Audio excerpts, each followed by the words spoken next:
Assalamu alaikum, la famille. Aujourd'hui, nous allons parler de l'histoire de la mort de Namrod.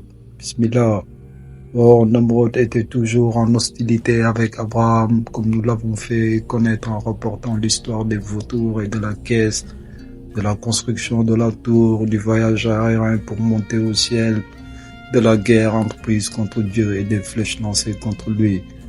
Dieu agit toujours avec bonté envers Nomrod et il lui a donné la royauté pendant 1000 ans, jusqu'à ce que Nomrod se fût abusé lui-même et eut juré en disant « Je ne cesserai pas de faire la guerre contre Dieu ».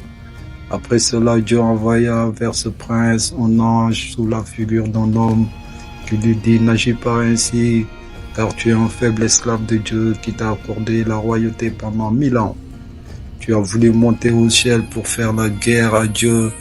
Tu as jeté dans les flammes un de ses prophètes que tu as, outre cela, chassé hors de ses possessions et de son pays. Dieu n'a t'a affligé aucun châtiment pour ses crimes. N'agis pas donc comme tu as l'intention de le faire et crois à Abraham. Si tu n'obéis pas à Dieu, te prendra et te fera périr par le moyen de la plus faible de ses créatures. Namrod répondit à l'ange, tu es certainement parent de ce magicien, et moi je reconnais sur la terre aucun roi que moi, et pour le ciel je ne sais pas ce qui s'y passe. Or, s'il y a dans le ciel un roi plus puissant que moi, toi, Abraham et ses lieutenants, allez dites à ce roi qu'il amène son armée, et moi j'amènerai la mienne, afin que s'il est le plus fort, il montre sa supériorité, et que si je suis le plus fort, tu le vois de tes propres yeux. L'ange lui répondit, c'est bien Nomrod. Nomrod ordonnant qu'on fît venir son armée des villes et des endroits dans lesquels elle se trouvait. Il réunit autour de sa personne 100 000 hommes, tous complètement armés. Alors Nomrod appela l'ange et lui dit, engage le Dieu du ciel à amener son armée, car j'ai réuni la mienne. L'ange lui répondit, Dieu n'a pas besoin d'employer une armée contre toi, ô maudit, mais il ordonna à la plus faible de ses créatures de te détruire, toi et ton armée.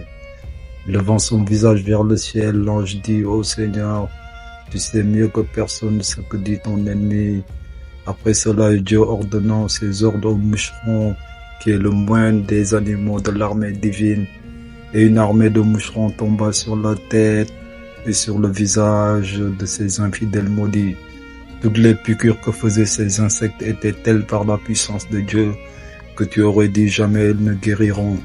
Ces moucherons étaient si nombreux qu'ils empêchaient les soldats de Nomrod de se voir les uns les autres, et tous les chevaux qui étaient piqués par eux sautaient en l'air avec une telle violence qu'ils rejetaient de dessus leur dos l'homme qui les montait. Et le cheval tombait d'un côté et le cavalier de l'autre, de telle sorte que l'armée de Nomrod fut entièrement dispersée et mise en fuite. Nomrod s'enfuit seul et retourna chez lui.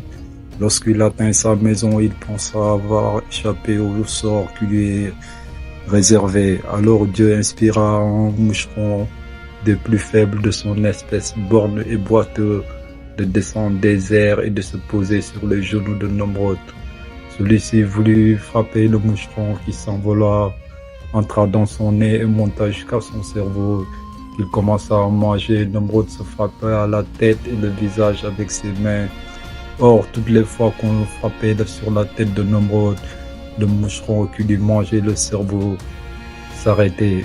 Et ce prince trouvait du repos, de sorte qu'il fallait qu'on donnait continuellement des coups sur la tête de Nomrod pour diminuer les douleurs qu'il éprouvait. Car lorsqu'on cessait de le frapper ainsi, le moucheron recommençait à lui manger le cerveau et il ne pouvait plus jouir d'aucune espèce de tranquillité. Il y avait toujours une personne occupée à frapper quelque chose sur la tête de Nomrod pour lui procurer un peu de soulagement. Ce prince ordonnant ensuite qu'on lui fît un marteau de forgeron.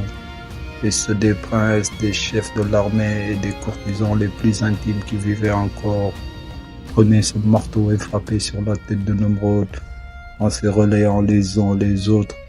Or, plus les coups étaient forts et violents, plus Nomrod était satisfait. Nemrod avait régné pendant 1000 ans lorsqu'il commença à éprouver le tourment du moucheron. Jusque-là, il n'y avait senti aucun mal. On dit qu'il a vécu 400 ans, voyant ce tournement qui lui rongeait toujours la cervelle. Et chaque jour, des hommes se succédaient pour lui donner des coups de marteau sur la tête. Lorsque Nemrod eut 1400, il mourut, son royaume passa à un de ses proches nommé Khantari, qui exerça la royauté pendant 100 ans. Après celui-ci, la royauté passa aux Arméniens qui la possédèrent pendant 300 ans. La royauté sortit ensuite de cette nation et passa aux Perses. Une histoire qui appartient à la royauté entre ces deux mots Dieu. Salam alaikum wa rahmatullah, chers frères et sœurs, merci.